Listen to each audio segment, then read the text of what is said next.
Had a little listen to his podcast, huh? Dude, it's educational. And besides, I've been wanting to listen to this one. Welcome to Idling in the Impala, a podcast by and for lovers of supernatural and the fanfiction it inspires. I'm Karlee.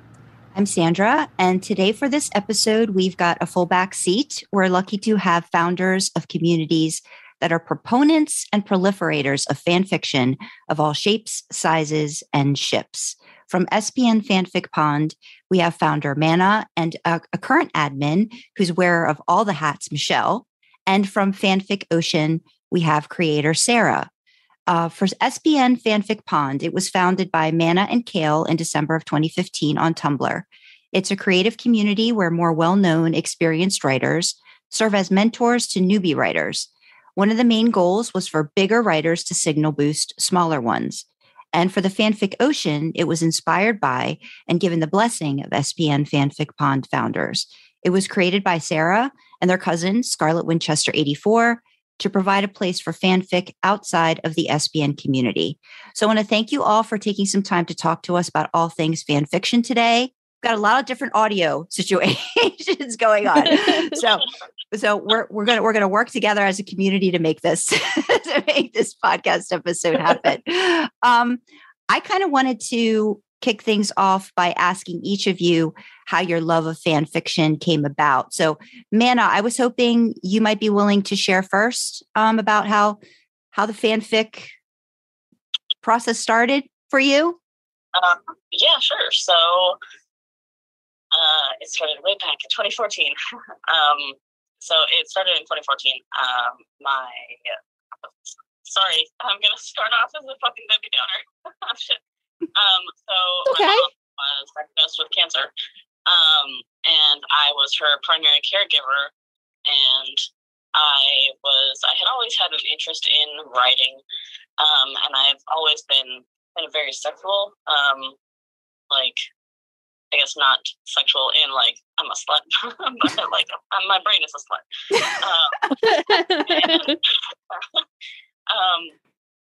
And when I was, dealing with my mom and all of that, I kind of needed a distraction, and I had heard about Supernatural, and my dad had actually tried to get me to watch it when I was in high school, but it was too scary. I remember watching like the Bloody Mary episode, and I was like, no, fuck this. These guys are hot, but I don't know about that shit.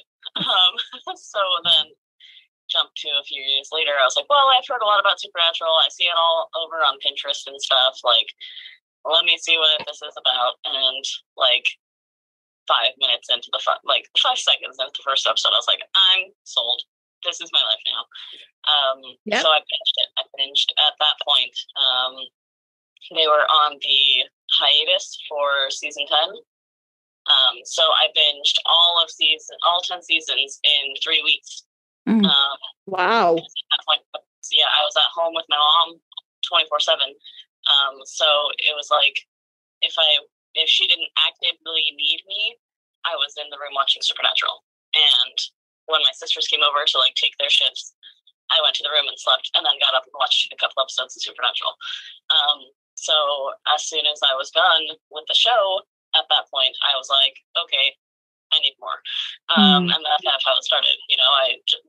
I think I just Googled Supernatural fanfiction, and Tumblr was the first thing that popped up. So there I was. And that's how I really discovered it. And, reading it, I would be so engrossed in all of the stories, and, it feels like you're there. And especially like the first time reading fanfiction, and like just having binged the entire series, so having everything super, super fresh in your brain, it was all just very, very overwhelming in such a positive way. But I was like, yeah, I need to write this now. Like, at first it was like, I need to read this, and then it was like, wow, I need more of this. And then it was like, yeah, no, I need to do this. This needs to be a part of what I do. So I think that first year of writing fan fiction, I probably wrote like 60 or 70 whips, and I still have whips from that first year of writing. sitting in my Google Docs that I have not had beta. Because Mana is a hoarder. I'm a hoarder. I am a fic hoarder. Call me the Dragon Gem.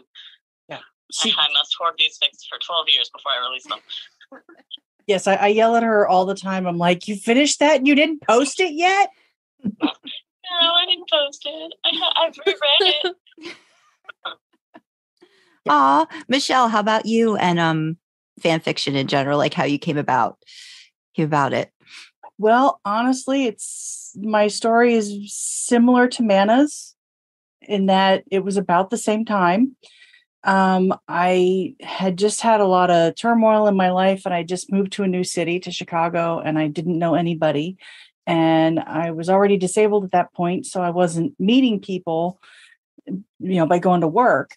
And so I was sitting at home a lot, just trying to figure out what I was going to do now. Mm-hmm. And then the worst thing happened. I got sick. I got bronchitis or something. And I spent 6 weeks not even able to do the little bit that I had been doing before. And so I was just sitting and I was like, well, I've got nothing else to do. I guess I'm going to catch up on all my shows. And that took about 2-3 weeks. And then I went, okay, now I've caught up on all the shows and I'm still sick and I'm still coughing and I still don't feel good. And oh, well, there's that show that my goddaughters tried to get me to watch that had the 2 cute boys that was kind of like Charmed. I'll watch that. And that was right around my 40th birthday. And 3 weeks later was Christmas. And by Christmas, I had gotten through 9.5 seasons. So, Lord. Yeah, I and then it was Christmas and the winter hiatus didn't stop until another month.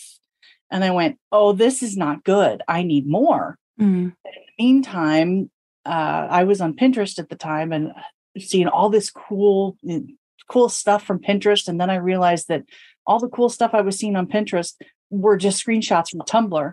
And I went, what's Tumblr?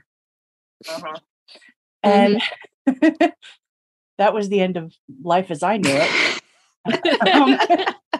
Oh, hey, that's what Tumblr is. Tumblr's kind of cool. And this is where all the good SPN stuff starts. So I'm going to hang out here. And oh, what's this stuff called fan fiction? Oh, hey, look, this isn't what I thought. I'd heard of fan fiction.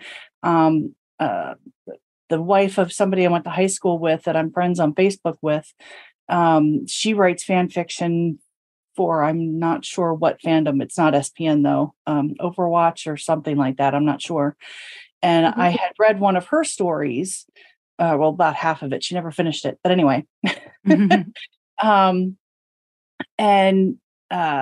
So I was aware of what fan fiction was, but all I'd heard of it was, fan fiction, that stuff where, it's all unedited and it's not proofread and it's all full of grammar mistakes. And I'm a grammar nerd. So just hearing that made me go, yeah, I don't want to read that. But then all of a sudden I'm on Tumblr and I'm seeing fan fiction stories and they're not what I'd heard. And I was like, oh, okay. And then I went, oh, you know what? There's this one part of SPN that I felt was missing by the time we got into season 10. And that was a realistic attempt at the boys to have a relationship. I mean, there was Joe, Dean and Joe, and there was Dean and Lisa. And I thought, Dean and Joe, they had a chance until, of course, the show killed them off. But Dean and Lisa was never that, to me, that was never realistic. Dean could never totally give up hunting that way in my head.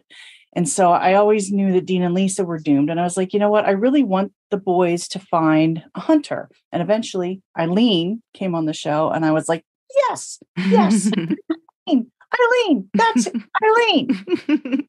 And I was all excited about Eileen. And then they killed her. And I went, no. Okay. Yeah. So I got very invested in that. But anyway, so at that point in season 10, my main complaint with the show was the only part of their lives that the writers had not, in my mind, adequately gone into was an actual chance at a romantic relationship that could work. And what would that look like? And that's what I went looking for when I started reading fan fiction. I wanted to read about somebody who could handle their life and be in a relationship with them and put up with apocalypses and all that other stuff. And then how would that work? And I knew if it were ever written into the show, it wouldn't. Fan fiction, it could. And that's what I got into. And so, and then I started reading, and I just became a huge supporter of other writers. I've always been a little bit of a writer, but never fiction. Literally, I think the only time I've ever written a fiction story before I started writing fan fiction was a creative writing assignment when I was in like middle school. And it was a bad story. I've read it since. It was bad. It was very, very bad. So bad. So fan fiction was my first attempt at writing fiction. At one point I wanted to be a blogger. So I do have a WordPress blog out there that's got nonfiction, just, me ranting about stuff. But fan fiction was my first attempt at fiction. And after I'd been reading for about 3 months, I had this idea in my head that just wouldn't go away. And I went, is this what being a writer feels like? Because wow, that's annoying. And I was like, oh, I'll write this story. It'll be like 2,000-3,000 words, and that's it. And my first, no, it wasn't the babysitter, which topped out at over 100,000 words. No, my first fic, I want to say it was 87,000 words. Oh, wow. Okay. I sat down that first day to write. I wrote for 10 hours and popped out 10,000 words and went, and I haven't even gotten to the part of the story that was stuck in my head yet. Because I kept going back, well, then how did she get into the life? And how did this happen? And how did that happen? And I kept going back further and further and further to start the story. Yeah. And that sounds like the way Sandra writes. She can't just write like one thing that's in her head. There has to be like a whole heap of backstory and plot and character development. It's great. I love it. It's not my writing style, but I love it. Yep. And that's how I became a fan fiction writer. Wow. That's great. Wow. That's a great journey. I mean, go big or go home, right? Yeah. Like a couple of thousand words, like nearly 100K later. Yeah, I'm done with it now. So Sarah, how about you? How about your journey to fan fiction? Okay. So mine is different. I used to, when I was like 8, actually, my mom taught me how to read very early in life. She is dyslexic, but she will read like books, and like she'll finish a book in one day. And when I was young, I wanted to spend time with her, so I started reading with her because, kids, if you're loud around reading, mom tells you to go away. So I would grab a book and read with her. And so I was like reading books like Impala Academy. Like I was reading the young teen romance novels about like 10 was where I actually started reading them. And the wheels started turning in my mind, and I was like, I love this story, but like it could be different, And so like I wanted to be a writer. Like at that point, I wanted to be full-blown writer. I didn't know about fan fiction. I didn't know any of that stuff. I just knew I wanted to write my own story.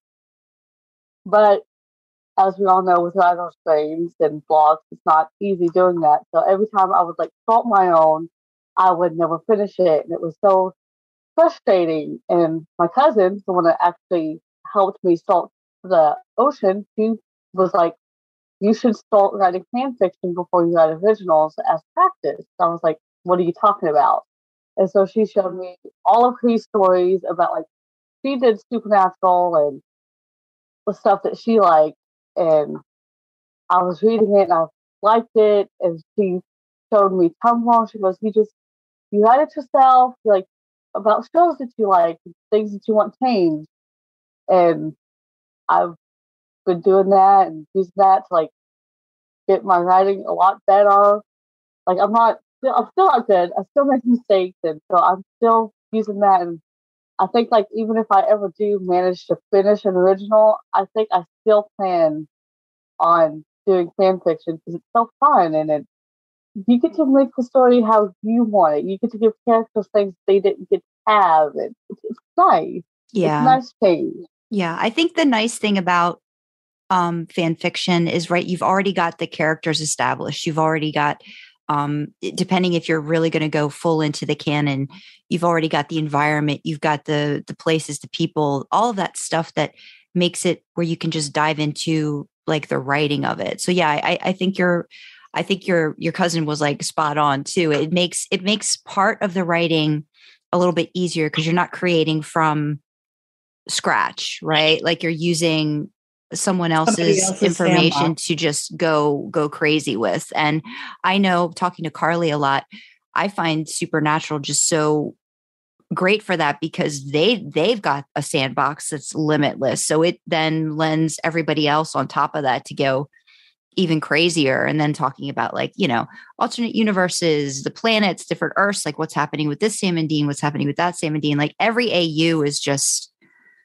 I think, just another extension of that. So, that's great. So I was also somebody that read, I read a lot of probably stuff I shouldn't have read when I was younger, like a lot sooner. Same.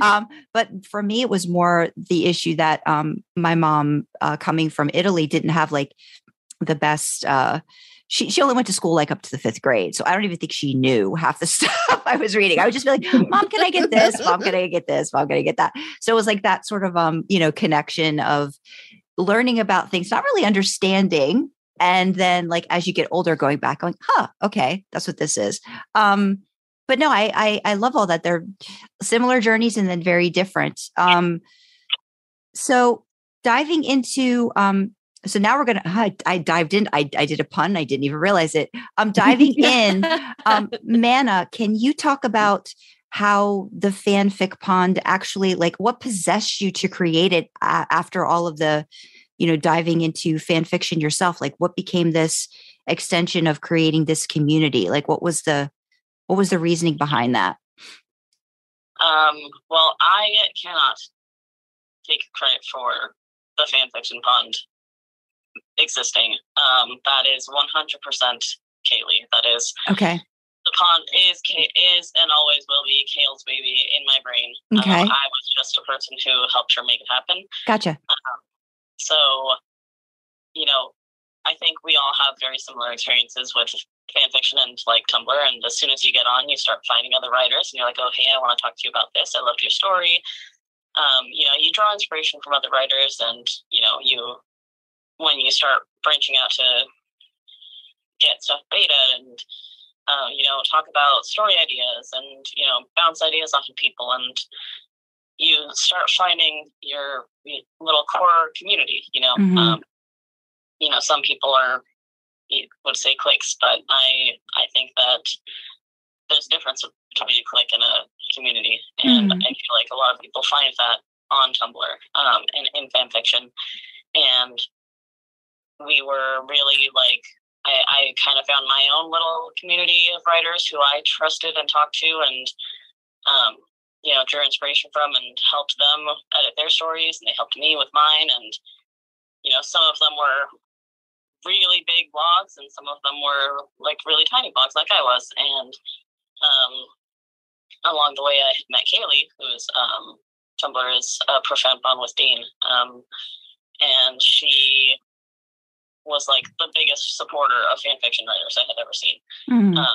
She is like the most avid reader I have ever met, like fanfiction and regular books, like holy shit. And she was always like there. She was always there trying to help, trying to facilitate ways for all of us to be better. And she kind of came to me with the idea of like, I wish there was a place where we could have like that, like big writers help little writers. And I was like, yeah, I know, that would be awesome. And we just kind of started talking about it, and the idea of the pond was born. And then we kind of sat on it for a few days because like she's in Scotland, I'm in California. So oh, wow. Yeah. Time. Sorry. So everything, kind of took a couple days. And like, we just sat on the idea and we're talking more about it. And we're like, yeah, I think we need to make this happen. And at that point I had made like 60 side blogs. I wasn't using, but I had them. I was like, I know how to make a side blog. I can set this up for us. And, if you want, I can help you reach out and make posts and talk to people. And we can have a little Google Doc that we share and put our notes in and stuff. And that's really how it started. Like, I think we can find one, like the first post of like, hey, would you guys be interested in this idea? Somewhere on my blog, but it was very much like we made a post saying like, hey, this is our idea. We want, a place where people can talk to other writers and not be worried about judgment and, find betas, find idea friends, find people who ship the same things, find people who don't ship the same things so you can discuss those things. We kind of wanted to just have that little place for you guys online. Would anybody be interested? Would anybody be interested in being the bigger writers that help the little writers out? And like the first couple hours after we posted that, we had like 3 to 5 people comment or like send us messages, and then we both went to sleep, and the next day we had like 400 messages. Oh wow. Okay. So it was like, okay, this is something that people want. This is something. So it was very clear that it was a place that people wanted and needed, and it was like, all right, well, shit, I guess we're doing it now. So we kind of booted up and did what we could, and for a while it was just me and Kaylee. For the first 3 years, it was just me and Kaylee. And it's as Michelle now knows, it is, it takes a village. And we were so very set in our ideas of what we wanted it to be that it was hard for us to let that village in to help us. So it had its ups and downs for a bit, but I think that it was a good place for people, and it still is a good place for people. And obviously Michelle and everybody who's working on it actively now are doing fucking fantastic things, and they're doing so much more than Kayla and I ever did. So that's kind of how the pond happened and evolved. So I cannot take full credit for it. It was definitely Kayla's baby that I just helped her birth into the world. Yeah.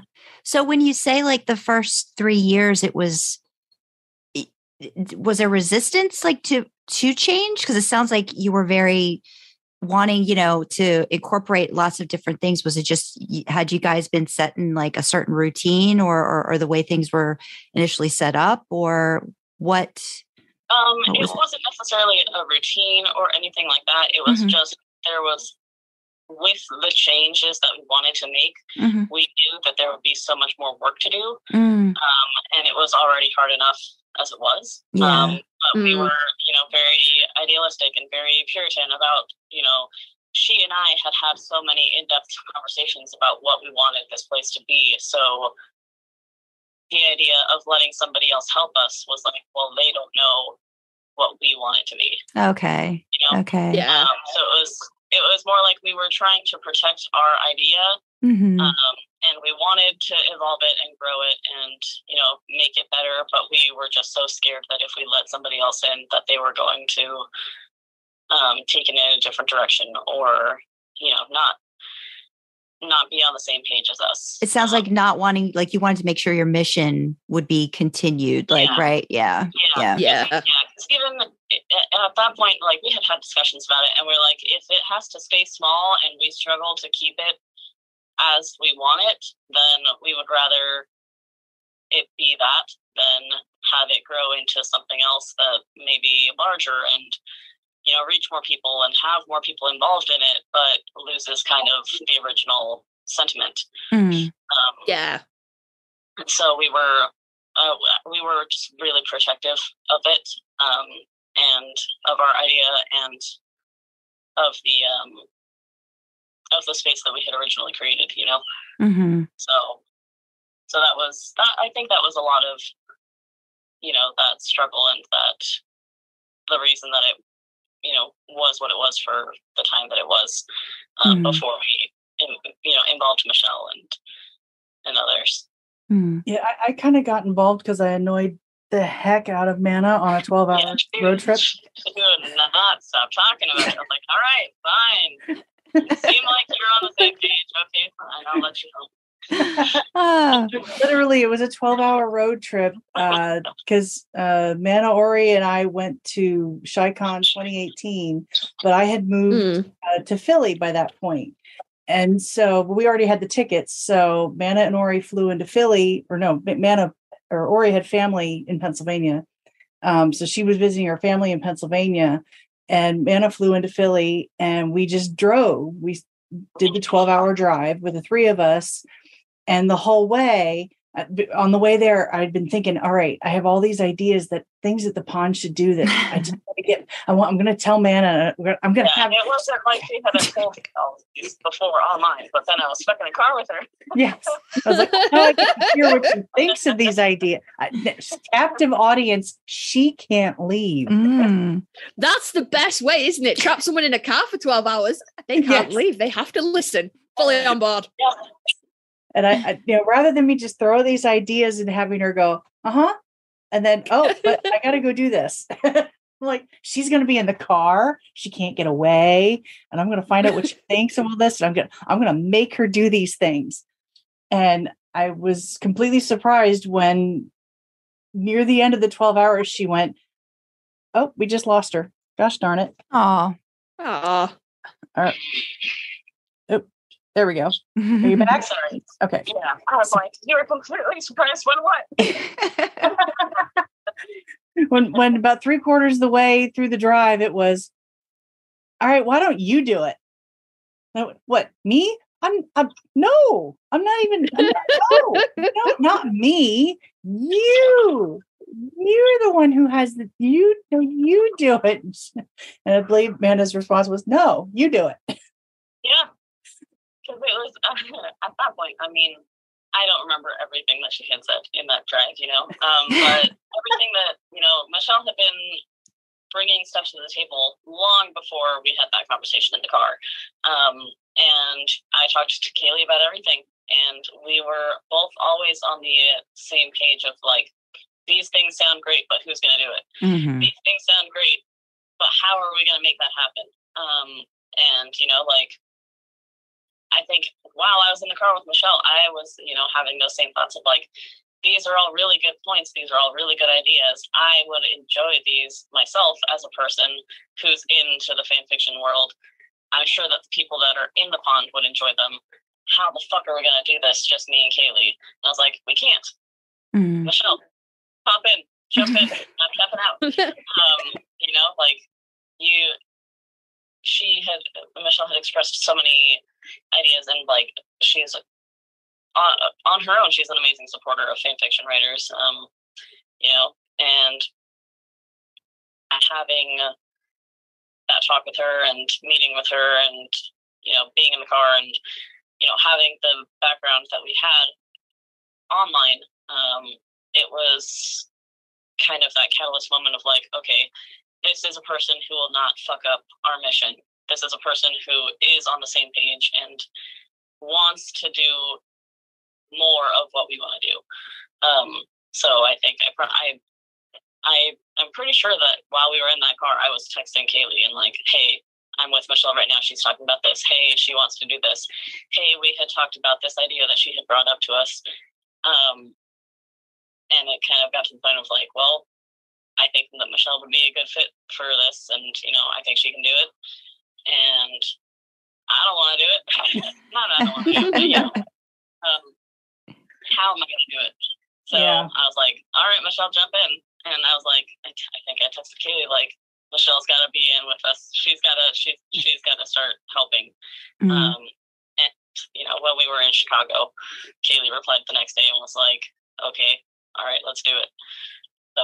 So it sounds like you had no interest in either interviewing everybody, and Michelle's like, I'm interviewing myself for this position. I mean, we had people come to us in the past and talk about like wanting to do more, but they always had this very narrow mindset of like, we want more from you guys, but we don't want to help. Yeah. And it was like, we want more from you guys, and then it would be a person who didn't read blog fics. Or they wouldn't, like, write any feedback. So it was like people were asking without giving. Right. With Michelle, she was asking, but she gives so much. So it was clear that kind of mentality wasn't there, and that, she was genuine in her interest and, wanting to help grow things. So. Yeah, at that point, I didn't even think of myself as one of the bigger writers in the pond. I didn't have a following.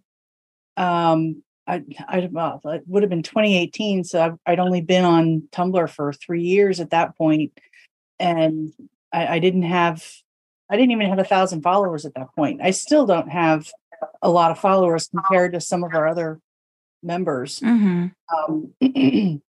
And so I never really thought of myself as a bigger writer, but then I was comparing myself to people like Abaddon with Y'all, who had like 10,000 followers, and I Lost My Shoe 79, who had an amazing almost 30,000 followers. Wow.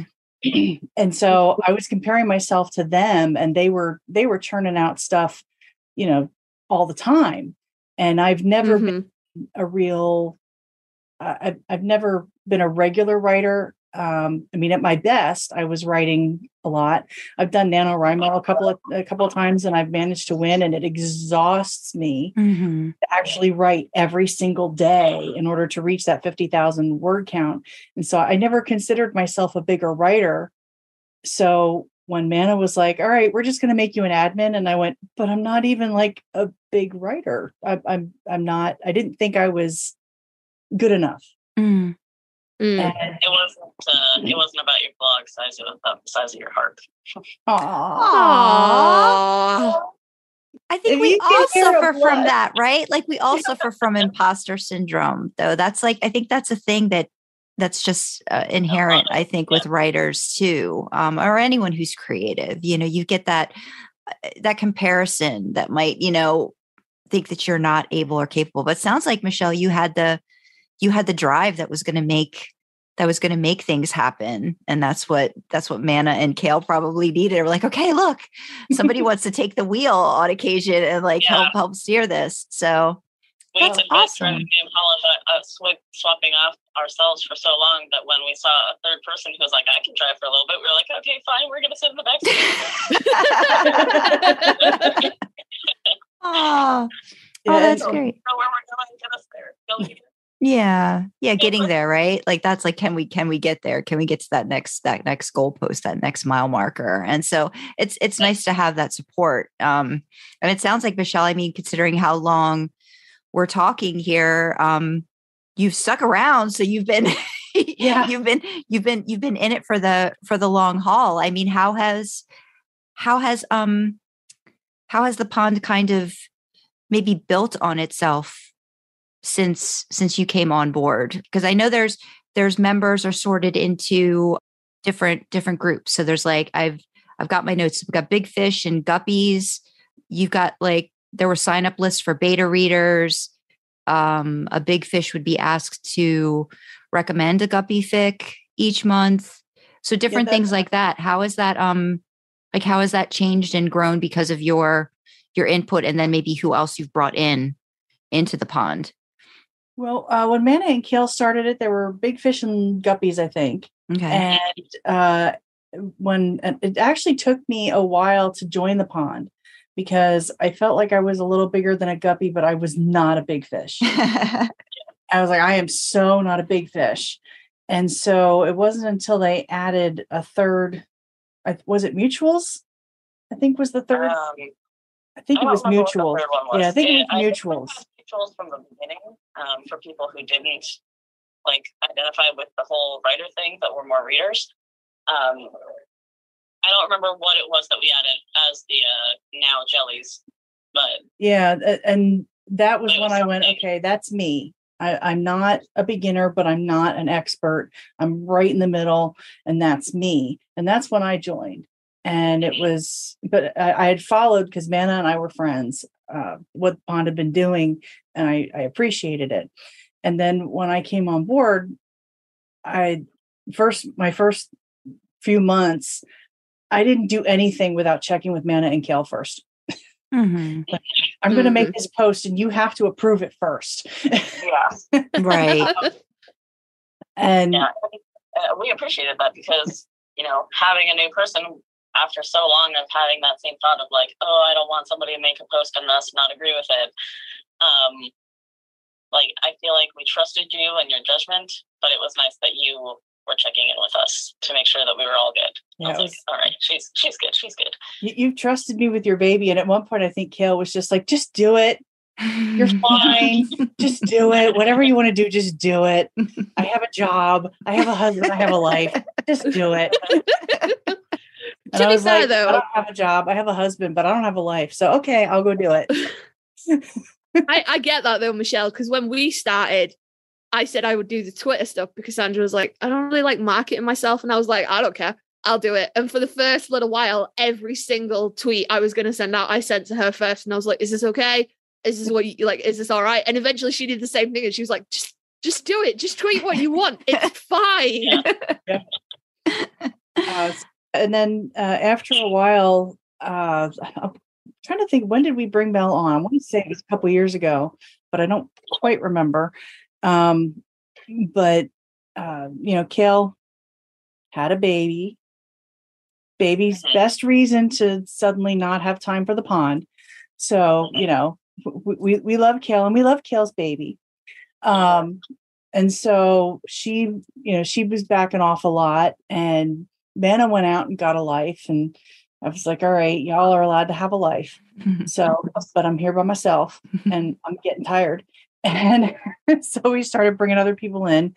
And I have a more of an organizational mind, but I do recognize that I'm the only one who understands the organization of my mind. Sounds familiar.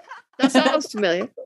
Like a lot of the ideas that I had were about trying to organize the pond more. Instead of just separating people into a couple of different groups, I wanted to get really specific. Yeah. So, like the beta readers list. Our pond was like, okay, there's like 2 or 3 folders in here, and Michelle's pond is like, there's 3 folders inside of this folder. Yeah, they're color coded. They're color coded. They're in alphabetical order. You can search for this keyword and find all of them. Yeah, and that's great. I love that, but I was like, holy shit, that's a lot. Yeah. And I think one of the things that I really wanted to do is our beta readers list was just that. It was a list. Yeah. And so many people would come up to me and be like, okay, how do I pick one? You've got 100 people on a list here. How do I pick one? And I went, well, you just message them. And they're like, are you telling me I basically have to cold call 100 people? Okay, let's make this a little bit easier. And I think in Excel spreadsheets, it's just, I don't know why. For a creative person, I love Excel way more than any person should. I bet you don't love it as much as Sandra loves it. I bet you do not. She keeps coming at me with tables and I'm like, do we need a table? And now after a year of doing this, I'm like, that's a great table. I fucking love that table. Thank you for that. That's so helpful. Like last year's episode date list was exactly that. It was a list. So it just like the episode number, sometimes I think it had the title and then whatever it went out. She's upgraded this year. We've got a table and it tells you what like stage the episode's at and when it's out and what it contains. And I'm like, that's a great fucking table. I needed that in my life. So I bet you don't love Excel as much as she does. I don't know. It sounds like she might. It sounds like Sandra actually knows more about some of the things that I've never done with Excel because I've never been able to figure out tables. But I love a good, color coordinating and conditional formatting and all that. Those are fun. Yeah. Give me a filter, column filter. Oh, I love a good column I filter. haven't thrown that at Karlee yet because I'm scared. what that No, might you do have. to them. No, Have no, I? you have. Have I done it? One of the things that we have has filters on it, and I like looked at the arrow and I was like, no, that's not for me. I'm just like, I'm not gonna touch anything. That is not for me. That is whatever she's doing. I don't touch that. So I think he might have thrown like filters at me, but didn't ask me to deal with them. Yeah. Okay. That's what it is. I haven't tried to do the whole explanation behind them yet. Yeah. Yeah. So the first thing that I did with the betas was I said, okay, from now on, if you want to be a beta, you have to, I figured out that Google Forms will then make a spreadsheet of the responses. I know. Isn't that They great? do. Oh, it's wonderful. Oh, I love that. And so when I found that out, I was like, oh, yes, that's perfect. So now our beta readers fill out a form that says, okay, so what length of story are you willing to beta read? What ships are you willing to beta read for? What things do you not want to read? Is there, tell us a little bit about your style. What do you focus on? Are you good at English grammar and punctuation, or is English your second language? So maybe we shouldn't be looking to you for grammar and punctuation, but you're really good at remembering, things that happen in canon. So with canon compliance and story, how the story's flowing and things like that. So, because there's a lot of, there's good beta readers, but English is their second language. Right. So they're good at different things, different parts of beta reading. And I wanted, that way, when somebody says, I'm looking for a beta reader, they aren't just looking at a list of names. They can say, okay, I'm looking for a beta reader for a Destiel fic. So I'm not going to choose that one person who thinks that Dean and Cass together is gross. That's the one person I'm not going to cold call, as it were. So it's less like a cold call and more like looking at a list of people and saying, oh, okay, these are the people who are actually interested in what I'm writing. And, will give me the best, if I'm bad at grammar, I'm looking for somebody who's good at grammar. Okay. Yeah. If I'm bad at canon compliance, I'm looking for somebody who's good at canon compliance. If it's an AU, who cares if you're canon compliant? It's an AU. You're not supposed to be canon compliant. Yeah. So, different stories sometimes require a different beta reader. And the beta reader and writer relationship, to me, is sacred. I mean, absolutely sacred. If once a writer finds a beta reader that when you understand each other, it's pure magic. Yeah. Because that's why Carl is the only person I ever have beta my stuff. And man, I miss having you beta read my stuff. You and Little Green Plastic Soldier, well, y'all went off and got lives. And oh man, how dare they, right? I'm like, how dare you get a life and have children? Oh, Allison had children. I was like, no, you can't do that. And maybe read my fic. Yeah, like I know you have kids and a job and all that, but can you read this and tell me why it doesn't sound right? And so I want to help other writers find that, because when you find a beta reader who understands what you're trying to say, even when you're not saying it well, and understands what you need to make it sound better, that is that and can also tell you that in a way that you can accept. Yes. Because it is so often that, a writer and a beta reader, they can both be wonderful people, but if they don't know how to communicate with each other in a way that they're willing to hear, or that they're able to hear, then they will not help each other. They will not work well together. And it has nothing to do with, anybody's value as a person, because that's not what that's about. It's has everything to do with how people communicate with each other. Okay. And yeah, of course. if you don't communicate well with each other, then it doesn't matter how good you are at what you do, it's not going to work. Yeah. So yeah, that's the biggest thing for me. The biggest thing for me with the pond is trying to match people together who know how to work together and make that connection that I made with Manna and that I made with Allison. And because they're great friends as well. Mm-hmm. But also I can send them a message at any time of the day or night and know that I'm not bothering them, and that they'll get it when they wake up or when they get off work or whatever, when they have a few minutes, and they'll respond with something and I'll be, yes, that was what I was looking for. That, and that's magic. Yeah. And I love when I see that magic happen. Have you had a lot of success like with that whole beta reader sheet? So, I mean, I'm assuming that then everybody who's a part of the community gets access to that behind the scenes sheet that then they can like do their own filtering and searching that way. Have there been some great pairings that you know of? Nobody's ever come back to me and said, nice to know. Yeah. I'm hoping that because it happened that they just thought, hey, this is just how that works. Mm-hmm. And but nothing is better than knowing that you built something that people then take for granted because that's how good it is. Yeah. Very true. Because you don't even think about how it's working behind the scenes, right? It just works and it's doing the job that it needs to do. That's great. So Sarah, then my question too is how did you now are you also a table and Excel person, or how did your fanfic ocean sort of take off from the pond that way? Oh, I actually had to teach myself the Excel sheets. I don't know tables or anything like that.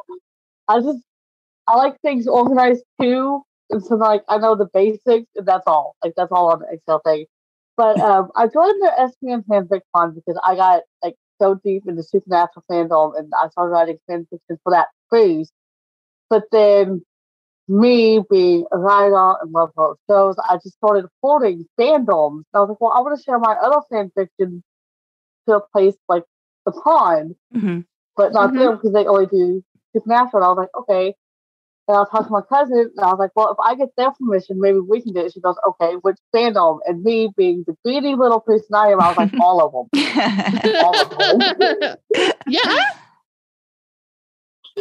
And she goes, okay, well, we have to start out with some basics. And I was like, okay, I got you. So I did the layout. I did sheets of like the main ones that I write for, like the ones I write for.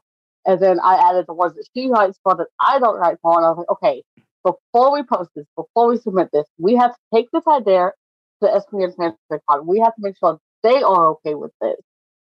And then they gave us the green light, but we had to put on our page that it was inspired, which I was going to do that anyway. So I was like, okay, I got this. So I did that. I got it all set up, and someone was like, well, is this all the fandoms you're doing, or will you add on others? I was like, you tell me the fandom.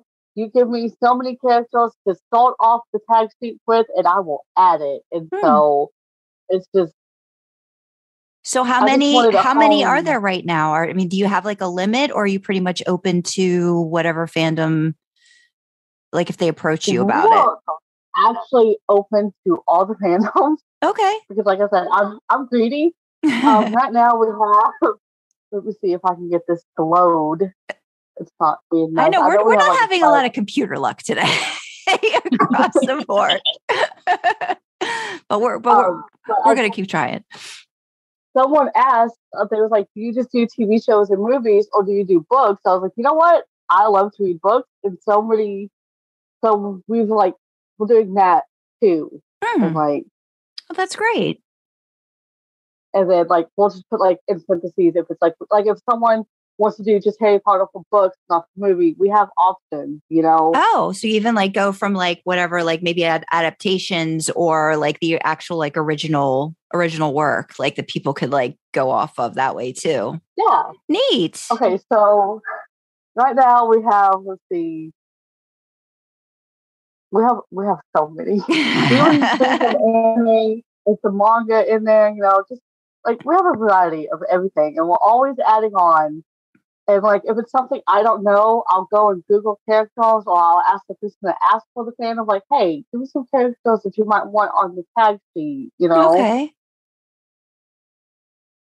No, Like that I said, sounds great. No, that's great. It sounds very inclusive, which I think is wonderful. So Yeah. my I guess and my question too is, how are you guys collaborating together? So Michelle, I think you were mentioning to me too, like you guys are doing different monthly, like certain specific types of fiction, or like, and then like Pond will do something, and then maybe Ocean will do something, and then you'll switch. How is that kind of working itself out? We started this year or last year, a few months ago. It's been a while. What's time? I don't know. We started. Kale had an idea, and I'm going to give her the credit for this.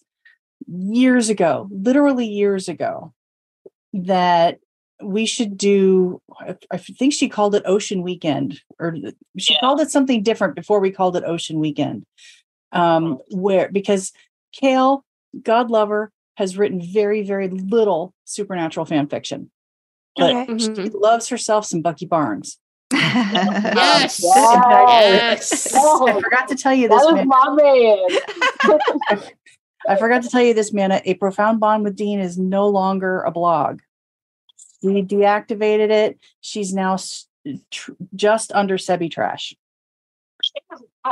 Yes. Tell me that she deleted her original blog. She deleted her original blog.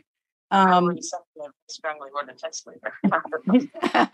So, my original blog got accidentally deleted. Oh no! Oh no! That's gonna hurt. Completely. It really did. It's now like I'm Bucky Zomdar. I was like, I like this name better anyway. So I think Kale always wanted, like even before the Ocean was a thing, Kale wanted to have a weekend where, the Pond would celebrate writing that was not in the supernatural fandom. Mm-hmm. And I think it's just because it did feel very, very one-sided. And, everybody ships so many things.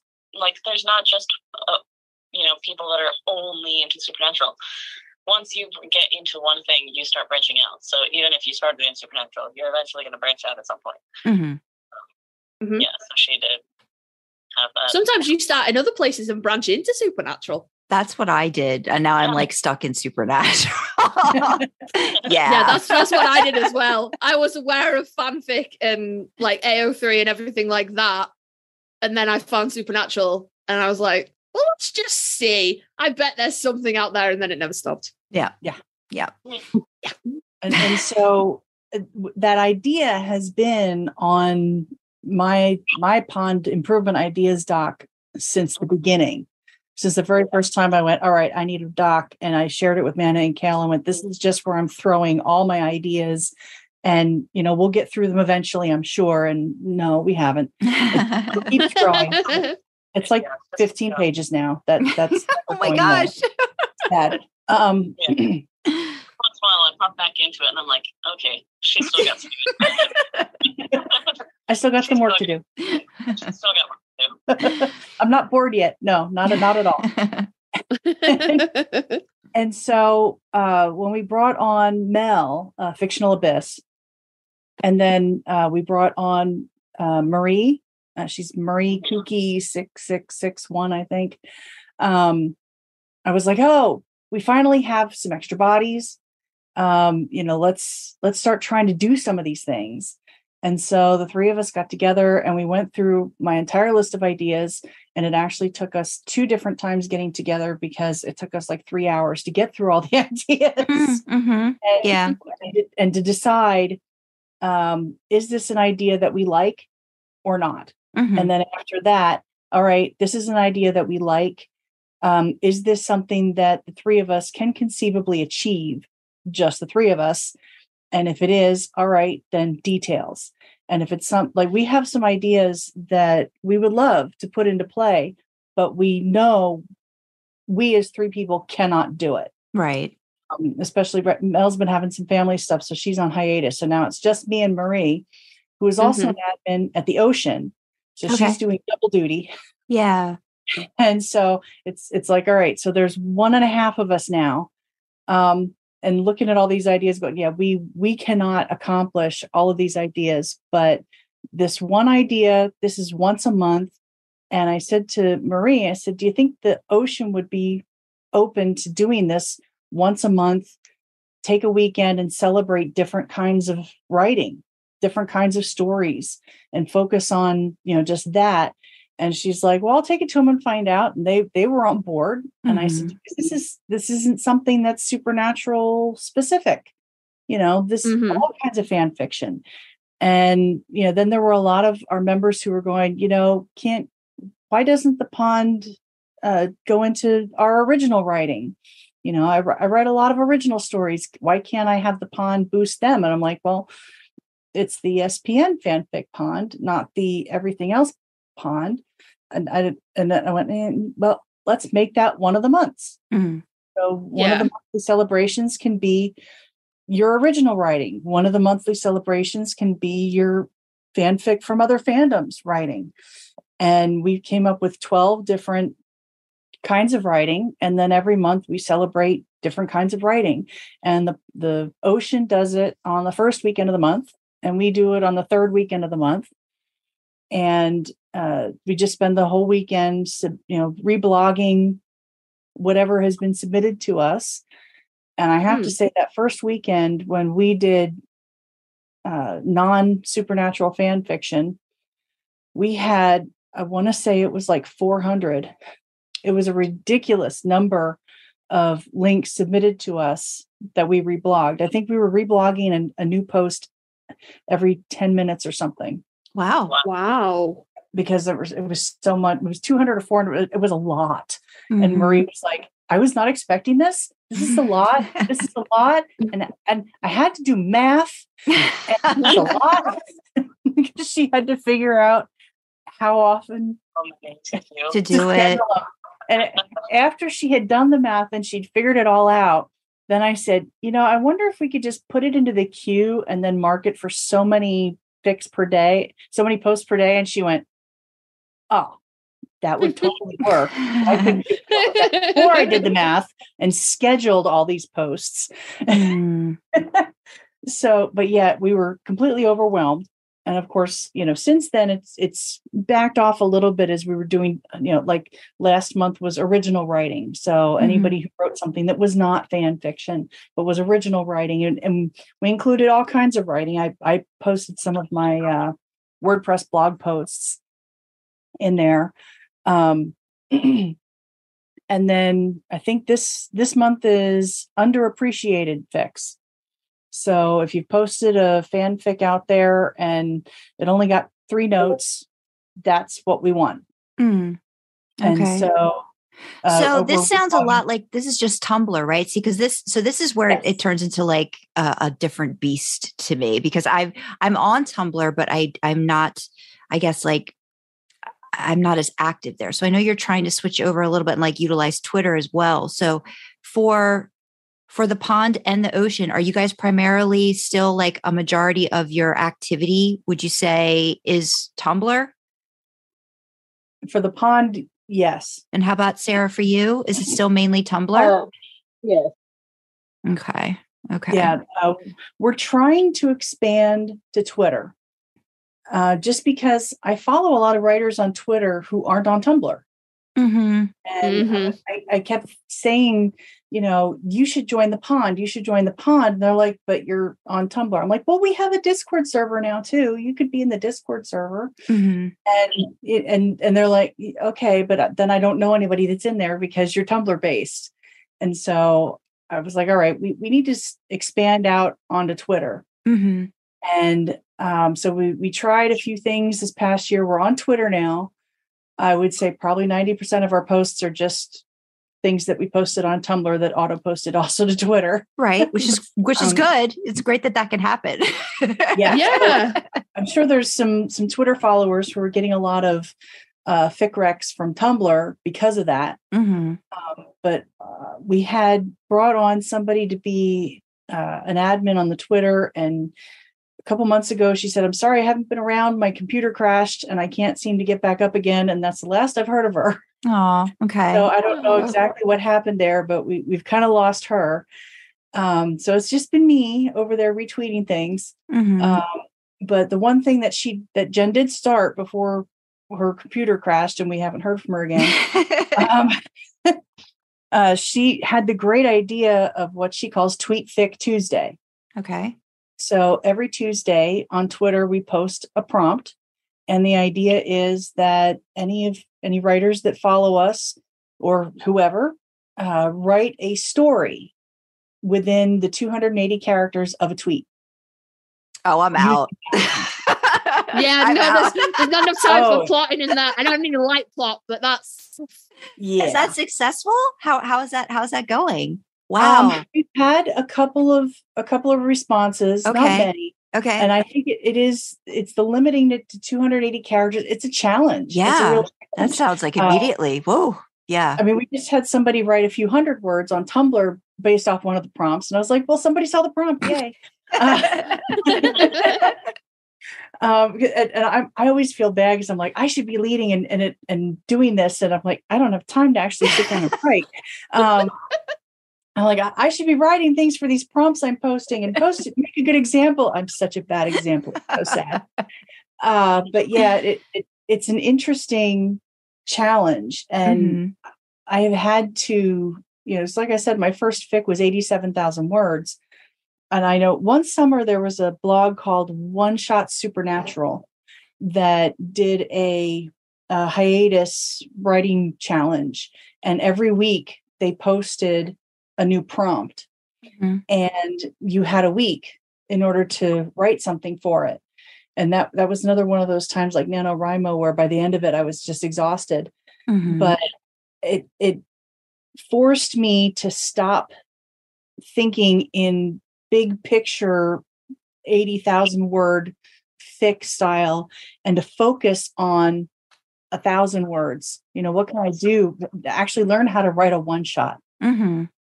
And that was a mental exercise for me. I'm always the first person to say that a story will take the number of words that it needs, no more, no less. And when people are so concerned about their word count, but it is a good challenge every now and then to try and write a story in as few words as you can, or as many words as you can, or to, try and do something different and have a story be, well, from the point of view of the car, like Baby, and try to find a different way to look at your writing and, a different way to go at a story. And it's always a great challenge to do something like that. So I loved the idea of TweetFic Tuesday, just because it is a great way to exercise that muscle. Right. In a way that it might not otherwise get exercised. Right. I think I know just from my experience, like I think once I got into Supernatural and I Tumblr was kind of like the place where I first learned about fan fiction. And then I found AO3. And then that was like, and then I saw that some of the writers that I really liked on Tumblr were on AO3. So I feel like even though I sort of started there, I kind of gravitated towards AO3. But the problem with AO3, and we've had other people come on that have talked about this, AO3 doesn't necessarily build a community. It gives you it gives you the library, but it doesn't give you the community. So I guess for someone like me, who I am like a hands-on, like I'm just a lurker. Like I'm very in the beginning, just very kind of reserved, not really wanting to put my stuff out there. So for someone who's, say, interested in like Fanfic Pond or Ocean, what's like the best way to, like, I don't know, like pop your cherry or whatever? Like, how do you get yourself in there and involved if you're kind of one of those people, say, who feels a little bit on the imposter syndrome maybe side? Like you want your stuff to be seen by more people. Karlee and I talk about this a lot, especially Karlee's branching out in a lot of different fanfic genres and ships and stuff within Supernatural. And I think it's about connecting with the audience, or even just letting people know, here's my stuff. Somebody please read it. Like, like that kind of a scenario. Like, what would you say is sort of like the best approach to become a part of that community? Anybody can chime in. In my opinion, the best way to connect with other writers is to read their stuff and give them feedback. That's how I became friends with a lot of the writers that I've known since day one, is because I read their stuff and I reblogged it and told them what I liked about it. And, I love this story because of this. I love that story because of that. Add a funny GIF, something that like, oh, this was hot. And add a GIF where somebody's fanning themselves and or Blanche Devereaux spritzing herself with the water. And it's that starts the conversation with other writers. And when you support other writers. Right. And then, you post your own, and the pond, and I believe the ocean also has a tag list where you can put your name on the tag list and people can tag you when they post stories. So, that way, if you're only interested in one kind of fan fiction, have yourself added to the tag list. The pond used to be for members only, the tag list, and we've recently opened it up to anybody. So anybody who, you don't have to be a member of the pond to be on the tag list. You just want writers to tag you in, Dean Fix or Sam Fix or Cass Fix or whatever. You can have yourself added to it, and then writers will go there and tag you in things. And the more that you interact with other writers on their writing, the more that they will start interacting with you and discover your writing. What you did for them, they'll do for you, because one thing as writers we love to do is read. Yeah. So often we'll read instead of writing. Yeah. How accessible is the tag list? Also a table? Yes, it is. Okay. Well, now you've got me interested. Now I'm definitely going to look at that. Okay. With multiple tabs and it's colored. It's pretty. Okay. Awesome. We're going to have to supply all of this information, just getting started, in the descriptions and stuff. And we'll make sure we get, some information in our description for the episode, so people can, like me, I think I was really lucky, and I'm sure Karlee would concur that, we started reading Dandelion Dreaming, who's on AO3, and they have a great the Rookie series. And so, finding somebody like that who, like you said, you comment and you make a connection with, and then that turns into a really small community, but a community, nonetheless. We've got our little DM thread where, we're not as much fan fiction anymore, but still, I don't know, Karlee, 2.5 years into finding everybody, we still check in, if not on the daily, then every other day, or just seeing how everybody is. So building that friendship behind it, I think is important too. All really, really good points too. And so we also, we are now reblogging all supernatural fan fiction on the pond. Doesn't matter if you're a member or not. It used to be restricted to just members, but we've opened that up as well. We're hoping that the pond, instead of just being a place for writers to get together and support each other, one of the things that writers want is an audience. So we want to try and bring in people who are just readers to follow the pond, knowing that they can come to the pond and find any kind of SPN fan fiction that they want. I've been working, one of the things that I've felt strongly about is trying to make sure that we tag every story that we reblog in such a way that a reader coming onto Tumblr and looking for supernatural fan fiction finds the pond and goes, okay, this is the specific kind of fic I want to read. Dean Fluff, that's what I want. And they can come to the pond and they can look up our tag Dean Fluff, and they can find every fic that we think is even slightly fluffy that has Dean in it. Okay. and That's be like, awesome. this, I only want reader inserts. I only want series. I only want one shots. And so it's my personal mission to try and keep all the tags organized on the fics that we reblog. We're not so good with the fishing for treasures just because they're so weird, but they are all tagged fishing for treasures. That's the once a month celebration that we do. We call it fishing for treasures. Okay. But I also want, when I first came onto Tumblr, one of the first things that I found was, I think it was Dirty Supernatural Imagines. Oh yeah. And yeah, blogs like that, where all they did, that's where you went if you wanted to find supernatural fan fiction. What was that, Nana? That was like the first library system. Yeah. Okay. And so I would, now that they are no longer doing it the way they used to, I'm hoping that the pond can kind of fill that space of, I'm new to Supernatural because I just watched it during the pandemic, or I just found it on Netflix and binged the whole thing, and now I want more.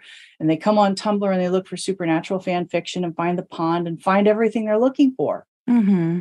And that, helps our writers, because then that brings a new audience for our writers. Right. So by now reblogging fanfics, no matter who wrote them, whether they're members or not, I'm hoping to give our members who are writers more of an audience that's built in. Mm-hmm. So, a member can, submit a link and say, can you please reblog this fic? And we'll reblog it, and they'll have an automatic audience. Okay. That's so cool. Great. Yeah. Karlee, I think you and I are going to have to try this. We're going to have to do the Tumblr thing, aren't we? It's funny because I said, I found some of my all-time favorite writers, like Little Green Plastic Soldier, Incog Ninja, which I was so excited about when she agreed to come on to the podcast. And I was like, oh my God, you're like one of my idols. And I've got a connection with her now, which is just amazing. But yeah, or there must be a lock. So many people on Tumblr who then I found on AO3. And I guess I kind of I got stuck in the AO3, just the search, but not necessarily the, going back and doing the reblogging and, the commenting and stuff like that. So it's really got to become a habit. I feel like you've really got to invest time, right? Not just reading it, but the response, which I think with AO3 is simple with kudos or comments, but maybe it's just Tumblr too in general just feels like a little bit, it's just a different beast. And it's oh, I got to learn how something else works, and I'm older. So it's my brain doesn't always want to learn a lot of these new things. So I think it's a matter of retraining. Yeah. And getting into the habit of doing that. Yeah. Tumblr is really good at making a community because of the whole reblog. Mm-hmm. Mm-hmm. You can reblog something with your own comments. Mm-hmm. And before you know it, you're seeing the same people in your mentions. Mm-hmm. And the same people have reblogged something, and then you can respond back by reblogging it again. Mm-hmm. And adding your own comment. And before you know it, you're having an entire conversation that's just been one post reblogged back and forth. And that's how I made a lot of my friends. Because then after a while, the pond got a Skype chat room, and there for a while, several years, I want to say it was back in 2018 or so, there were a bunch. We would do a Skype call every Friday night. Somebody would instigate the call, and inevitably somebody ended up actually reading a fan fiction story while the rest of us just giggled. Oh, that sounds great. I love that. Oh. And for the reader name, we would say Suki. Yeah.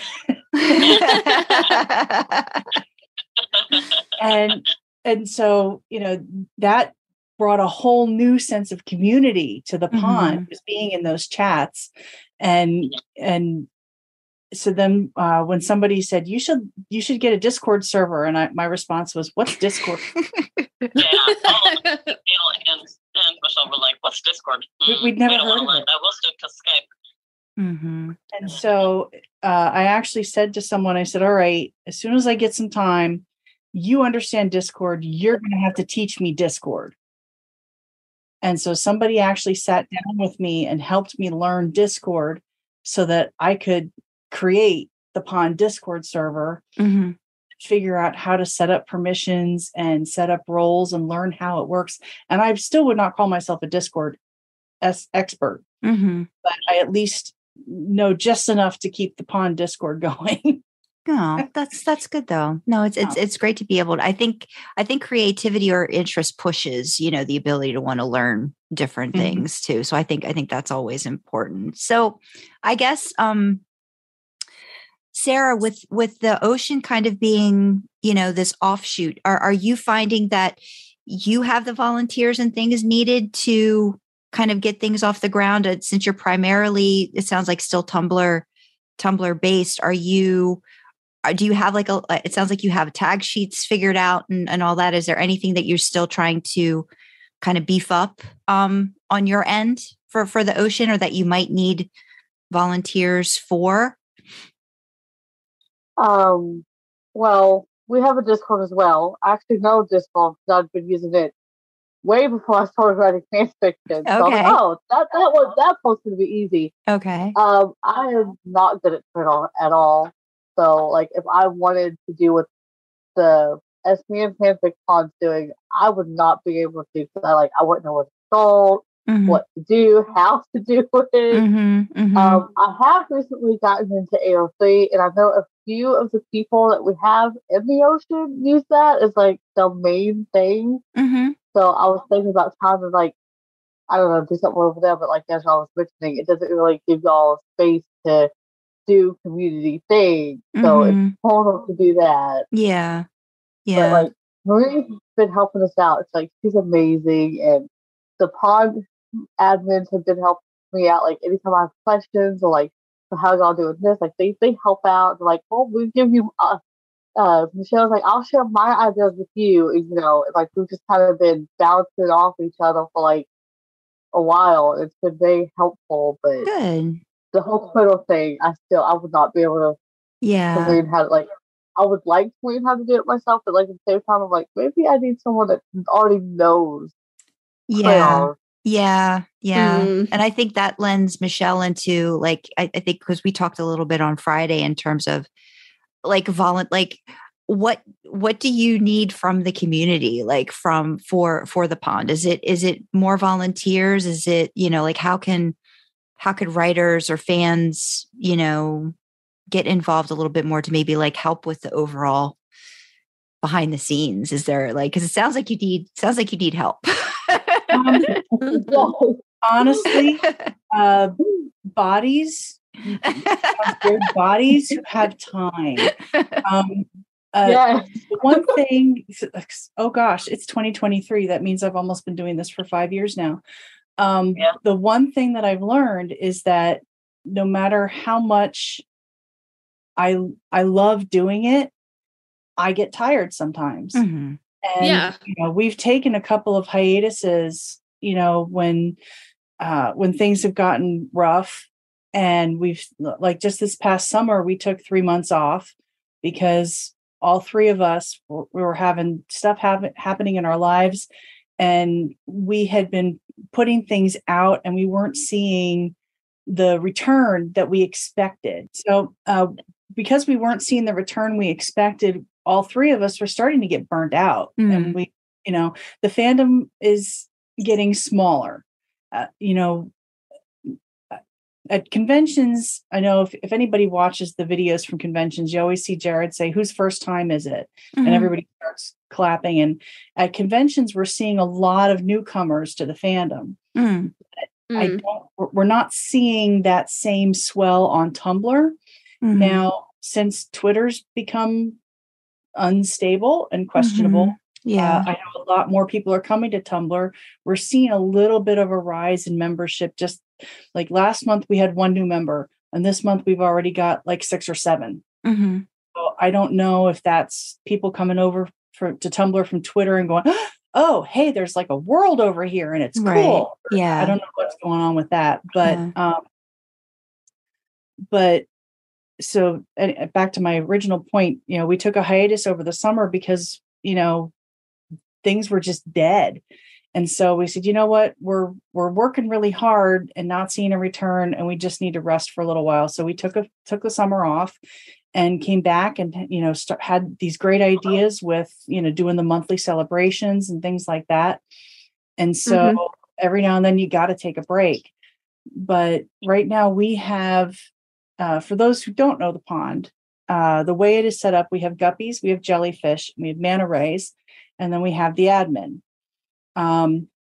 Guppies are the newbie writers who don't know their way around Tumblr, don't have more questions than answers about writing in general, and just are looking for support. And then the jellyfish are those who have, I usually say, more answers than questions.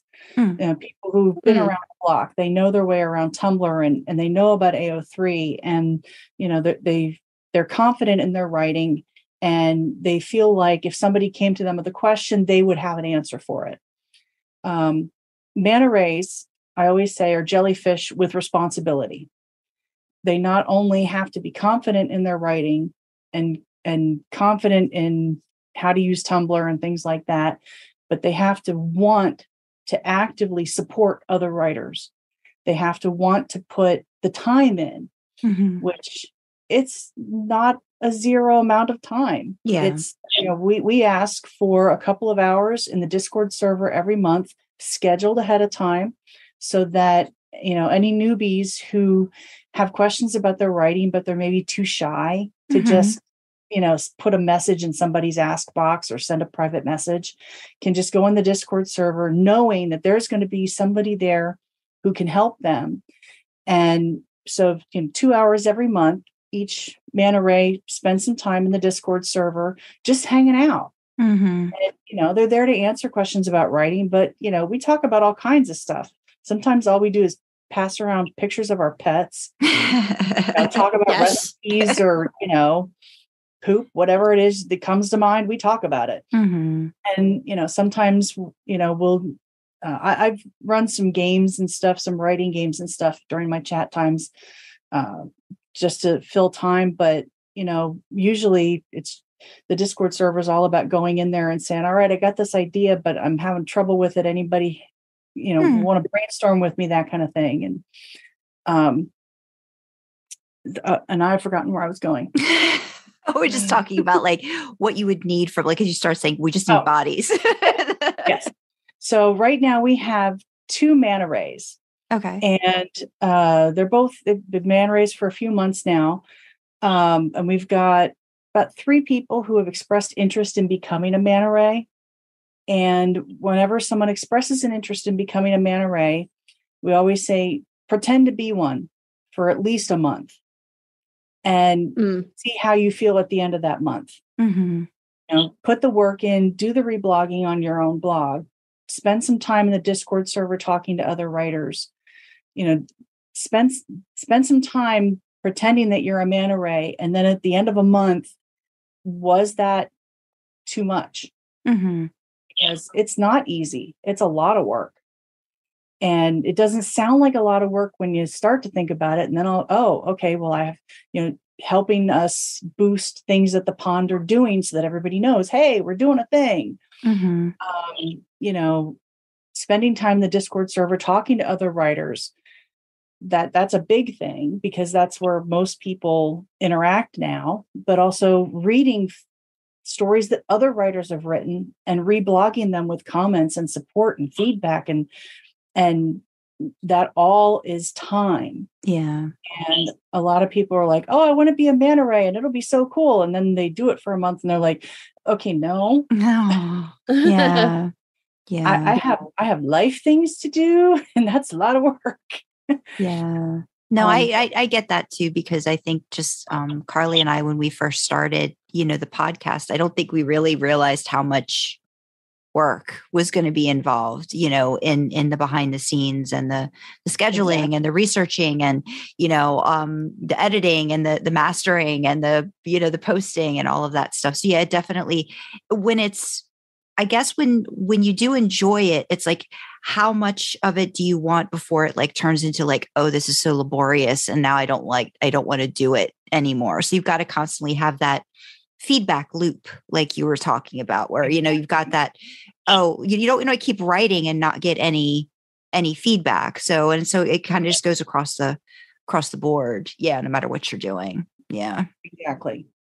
Yeah. So really, as far as what we're looking for right now, in my mind, the pond at its best would be better if we had 2 more admin and maybe 5 more manta rays. Yeah. That's a lot of people to find. Yeah. But then I think if we had that, all of my ideas could be put into motion. And I do not look like the evil, ooh, all my little plans could be put into motion. I totally don't when I say that. Yeah. No, it's understandable that like wanting to see something succeed, that you care about so much. And like you said, it's just, I think it's great. I'm definitely, I would say I'd love to, but I know I can't. Yeah. but I know that I want to try to get, I think one of my, because like I said, I tried it 2 years ago and it didn't stick. So I think maybe one of my mini resolutions for 2023 could be like, okay, let's go back and let's really take a look at, the pond and what I remember going on it and seeing all of these great like how-tos and explanations and things like that for people who like me may be a little shy and might not know where they fit. Is it just best to just ask? Like, do you have like a like in terms of like whether it's a guppy? I'm looking at the like guppies or big fish or jellyfish. Like, how is it just best just to ask, or is there also a Google form that somebody fills out that says like, what's your, almost like putting on a sorting hat, like what are you, like that kind of thing? We have a post called the pond sorting hat. Yeah. Okay. Yeah, it's actually called the pond sorting hat. As soon as you said that, I started laughing. Okay. Good. Because we do have other kinds of members as well, besides just guppies and jellyfish and manta rays. We've also got rainbow fish, who are people who are artsy fartsy, as I call them. Okay. And they want to be in service to other writers by making headers and edits and banners and dividers and all that other kind of stuff. Okay. And we've also started something fairly recently. I'm in my spare time, which means very, very rarely. When I should be writing. I've been working on a sister program to the betas, which is alphas. Not a lot of people have heard of an alpha reader. And so everybody who does the ABO stories giggles when I talk about alpha readers. But I'm like, no, they don't have a knot. But anyway, an alpha reader is like a beta reader on steroids. Or an alpha reader actually could be comparable to an editor in a publishing house. They will be there from start to finish. A beta reader generally comes in at least after the first draft is written, but an alpha reader is there from day one. From, I have this idea about a story. What do you think? And brainstorms story ideas. Story trajectory, character questions, back and forth. They're a sounding board from the start. And, we'll even help pick out art for, the eventual posting. Okay. So an alpha reader does absolutely everything from grammar to story trajectory to canon compliance, if that's what that story needs, and helps out with absolutely everything that the writer wants help with. And in 2021, we spent some time doing where we would match up somebody who wanted to be an alpha, who said they were an alpha reader, with another writer, and they would get together and they would write a story from scratch. And then at the end of the month, we would post it. And what we learned was that the people who are doing the writing expect a lot more from an alpha reader than they do a beta reader, which is understandable.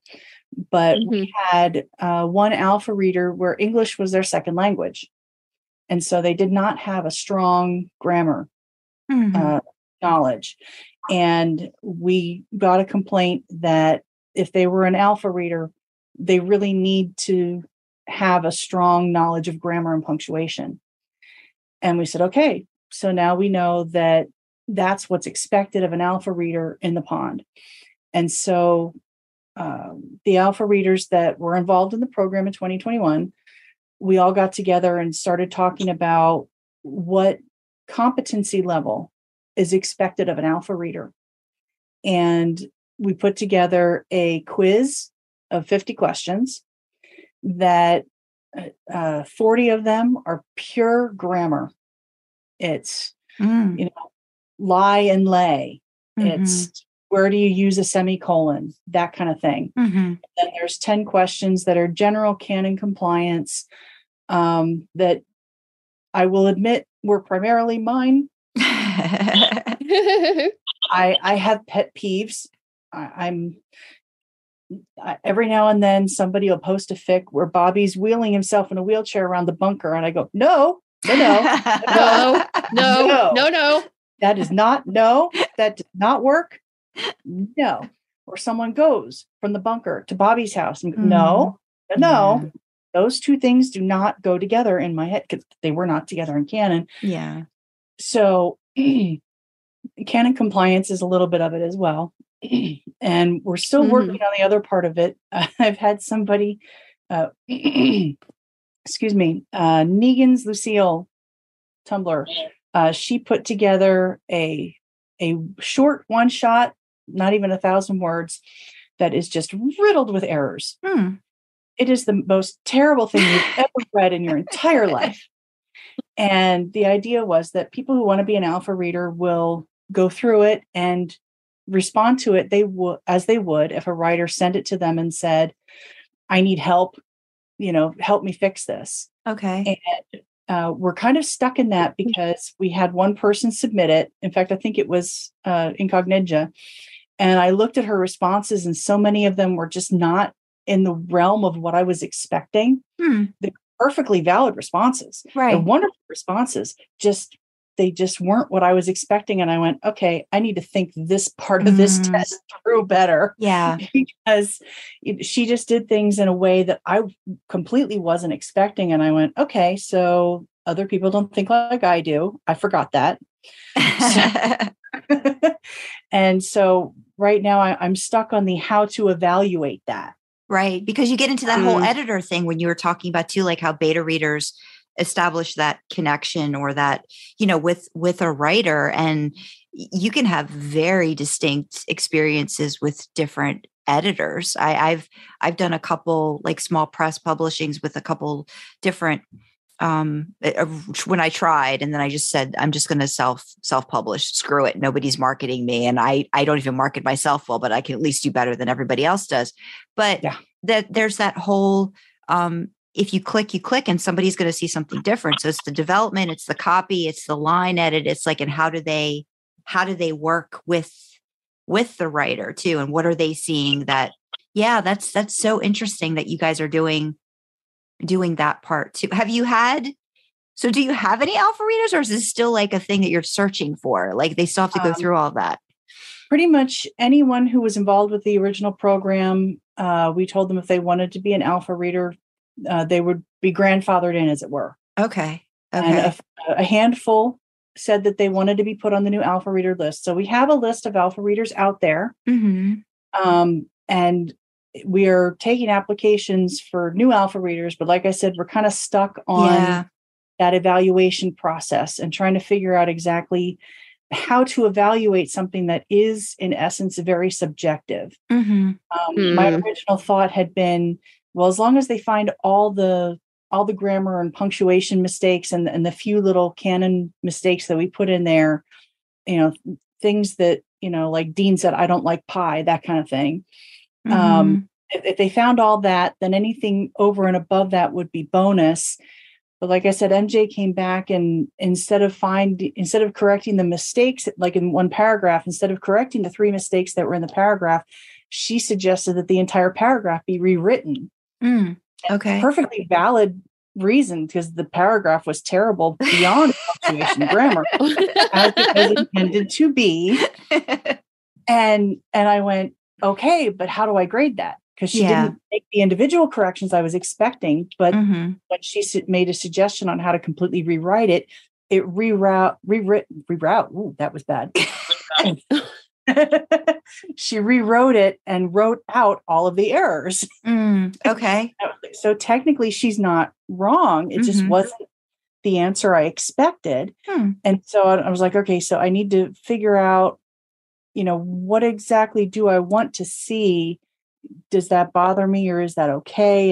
And how to explain, do I want to tell them, you know what, I want you, before you do anything else, go through and find all the errors and correct them, and then talk about the larger issues.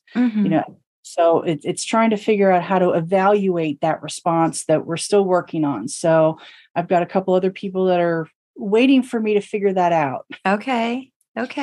But, gosh, it sounds like there's great things in store, for 2023 on both both the pond and for the ocean.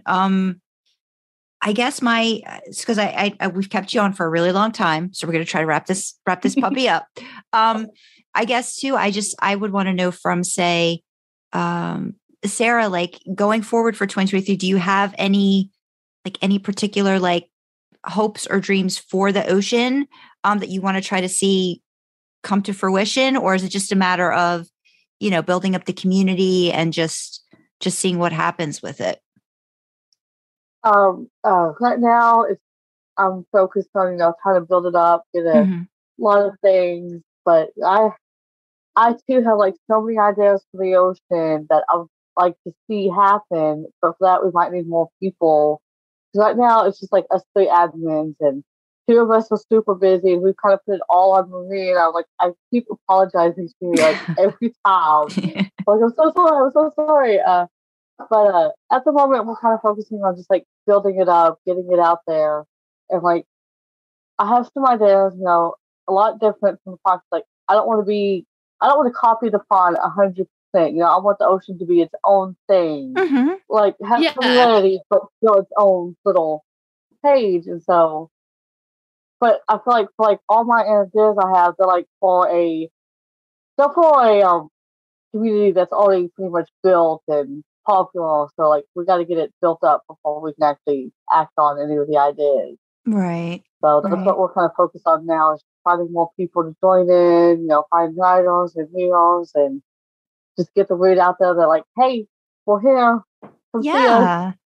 Well, I mean, we will do our part, for both communities. I mean, like I said, we're about a year, what Karlee, a year and a few months in. So just over a year, just a little over a year. And we've got a nice core people that, we know that are into fan fiction and listen and stuff. And we do fanfic recs and different things like that. So, we're definitely going to push it. And when you've got, both of you, everybody, just feel free to connect with us and let us know when something's coming up. We can always shoot out a message or retweet, or maybe we'll be venturing onto Tumblr. We can do that as well. We might venture onto Tumblr, but certainly we have our our core place is Twitter. So if you guys need anything pushing out on Twitter, hit us up. That's where we're at, so we can retweet and share and do all that kind of stuff for you guys on Twitter. Yeah. Something that I've started recently, I want to say in the last month or so, somebody had said that we don't always give enough notice when we do have things going on the Discord server. And I said, you know what? I'm not always good about getting announcements out, in plenty of time.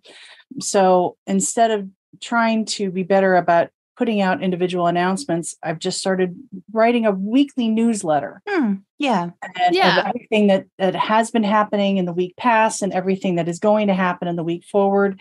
and it's not just pond. I try to include like, oh, there's a convention coming up. So, we've got channels for conventions in our Discord server. So if you're planning on attending a convention, you can go into our members. The Discord server is members only. Members can go in there and go into the channel for whatever convention they're going and meet up with other people who are going to that convention. Okay.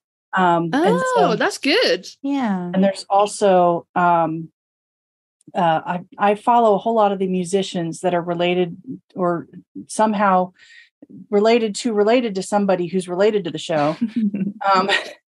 Is what it's turning into. So if there's a stage at concert or something coming up that I know about, then I'll post that on the weekly newsletter as well. But one thing that we've got coming up this week, I don't know when this is going to air. It definitely won't be coming this week. I had a feeling. But something that we are starting that I think a lot of people seem really excited about it. So I'm hoping that they follow through. And it'll still be a thing when this comes out. So yes, please. That's what we're hoping. It will still be a thing when this comes out. Is competitive writing sprints in the Discord server. Okay. There is somebody introduced into the Discord server, and it's so much fun. A lot of people seem to really enjoy doing it. I'm not necessarily one of them because I don't write well under pressure, but there's a sprint bot in the Discord server where put in a thing and you say, okay, we're going to do a writing sprint for 15 minutes. And if you're working on something you've already been working on, then you tell the sprint bot how many words you already have. And then at the end of the 15 minutes, you tell it what your new word count is. And everybody does that. And then it tells you who wrote the most words in that sprint. Karlee. And so what we've decided to try and do. Wow. Yeah, that sounds great. And a lot of pressure. Yes. Is actually do these, schedule a time where we're just going to do competitive writing sprints. Okay. And and then give out prizes to whoever writes the most words. Oh, now that should get people interested. So what kind of prizes? We have, I have so much supernatural stuff. It's ridiculous. I get the Culture Fly subscription boxes. Oh yeah. Okay. I've heard of that. And so there's like 8 things in a box and I generally like maybe 2 of them. And so everything else I put in the prize pool. And then sometimes I'll see something on stands or whatever on their website that doesn't cost much, or if it's on clearance, I'll pick some stands and I'll stick that in the prize pool. I've also started getting a monthly box from Scribbler. Okay. Looking at the boxes, goscribbler.com. And they have a lot of neat writing presents and stuff. Okay. They send me a box every month, and there's generally a snack, which I do not put in the prize pool. That would not be good. But different writing things. They have these little things called writing passports that they actually sell on their website for $5. But one of them comes in every box. And so those I've put in the prize pool. Okay. About a year ago, I cleaned out my closet and added 30 T-shirts that are all mostly supernatural related. So those are all in the prize pool. I said, we have too many prizes. We don't give out enough prizes. I'm adding more prizes every month than I am taking away. Oh, this is goodness. not going. Yeah. So we're trying to find ways to give away all this stuff that's building up in my office. Oh, goodness. So that sounds like a great idea, though. Now I'm thinking. These writing sprints are basically a way to clean out my office. Okay. So great. I'm sure there will be more prizes given than for just most words written. I haven't quite figured out. Somebody suggested that, people can, if they've written a funny line, say, did anybody write a funny line or something that that they're willing to tell us about, and whoever wrote the funniest line gets a prize, that kind of thing. Okay. So I've done something like that with some of my chats. Sometimes I did something one month that I called writing chopped. So I gave them a basket of 5 different things, a place, a dialogue prompt, whether it was to be angst or fluff or smut, and a trope, that kind of thing, and gave out prizes for whoever managed, and then whatever people wrote, and then what they wrote, they submitted in through the Discord server, and we judged which one was like the funniest, and whoever wrote the most words, they got a prize. Whoever managed to fit the most prompts into their little thing, they got a prize. And so that was a lot of fun, trying to come up with something that was a legible story in maybe 15 or 20 minutes that had 5 different prompts mushed in there. And, and we all voted on who got what. Gotcha. And that was a lot of fun. So I'm looking forward to doing these writing sprints. The first one I've got scheduled more for the Europeans. It's 2 a.m. Saturday morning Eastern time. Okay. But one of the things that a lot of people had suggested was that we do them at varying times, so that, there's a chance for the Europeans to do them once. There's a chance for the Californians to do them once, that, because we are all over the world. We have Australians. We just had 2 Italian members join. 2, and they didn't know each other ahead of time. They met in the Discord server, and they both were from Italy. And I went, "You're from Italy too?" And I was like, "You're putting people together. This is wonderful." Yeah, I think that's one of the lovely things. Yeah, I love that about. There's a lot of things sometimes I shake my head about the fandom, but I love that it brings so many different people together. Over one thing that everybody really enjoys. We have a surprising number of Indian members. Okay. Yeah. I had to learn that India is in a completely different time zone than the rest of the world. I had no idea. Indian time is a half hour off. Oh. Somebody said to me once, "But what time is this in India?" And I went, "You can't do the math." And then I realized, no, they really can't. Okay. Whereas everything else, okay, so this starts at 8 p.m. this time, it's 10 p.m. that time, it's 12:30 in India. And I went, oh, that's unusual. Yeah, absolutely. I didn't know that. Absolutely. Today we have learned many things, but also that. Yeah. Things I have learned by being an admin at the pond. India, no time zone. Wow. Apparently they're right in between 2 time zones, but they're big enough that they would be in 2 time zones if they didn't coalesce like that. And so India just said, "All right, we are our own time zone." Oh, goodness. Oh, wow. Halfway in between. And I went, it makes perfect sense when you think about it. Yeah. I was just completely unprepared for that. Aww. Well, I got to say, ladies, this has been lovely. Manna, I kind of want you to have one of the last words on this, because considering like what we've talked about between the pond and the ocean, did you really ever have any thought that however many years later, you helping Kale would have turned into all of this and all of these outshoots? And like, what's your takeaway kind of like from listening to all of these wonderful things that you were a part of creating? Well, firstly, as you were asking me that, I got like full body chills, and I'm like, all emotional. No, of course not. Like the guys on Supernatural say all the time, like they never expected that to happen. And no, of course we didn't expect to have so many members interested in the first place. Yeah. Let alone have people continuously wanting to, join this space and meet people in this space. And, I honestly did not think that it would survive a couple of times. Like I always knew that deep down it was like a good idea, and it was something that like I wanted, and something that Kale wanted, but we didn't ever realize, or could never know that it would be something that lasted this long and is still influencing people and is still growing. It's just so beautiful and like affirming that we were that our idea was something that people wanted. And I feel very lucky to have been a part of it. And like, I know I kind of fucked off Tumblr a little bit, but I still think about it and I still miss it and I still write things here and there that I'm hoarding. Yeah. I must hoard them. Yeah. I think we've learned don't hoard things, Manna. Just put them out. You gotta let them go. You gotta put them Let out them into the go, man. universe. Let them go. Let your babies live. Ever.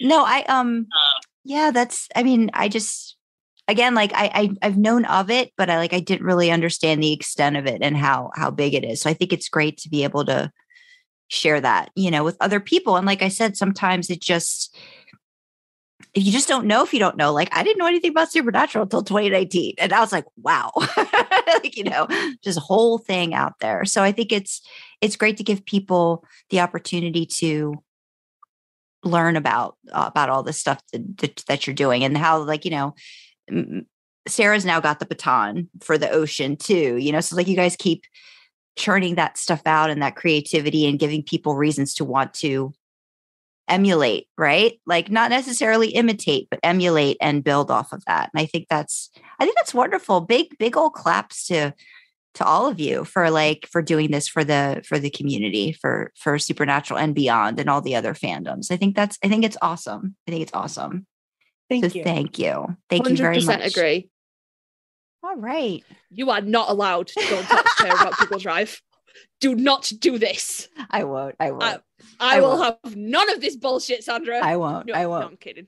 I did like that. Like she just found out about that the Google Forms turns into like the Google sheet, which like that was the thing. Sense your excitement. Yeah, because I was like, I just learned that last year. Isn't that a great thing? Like so it's like I didn't know. Yeah, well, that's why that whole the Q&A, like the questionnaire for guests, like it did its own little response sheet. Like once you set it up and then you say export all the answers here, it's like boom, there you go. You get the sheet.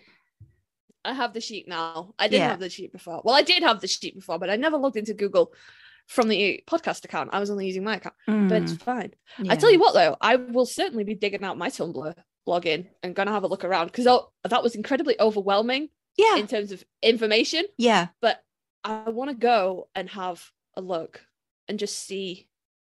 I really want to understand the tags better because I feel like that tag part of it could really help, especially like the stuff you're working on, right? Like the Wincest or like the darker stuff or what people are interested in, like beta reading, like stuff like that. And having that, or this is what I'm interested in reading and, knowing that you can like tag those people like in something that you post. The one thing I found about Tumblr is that it can be so very,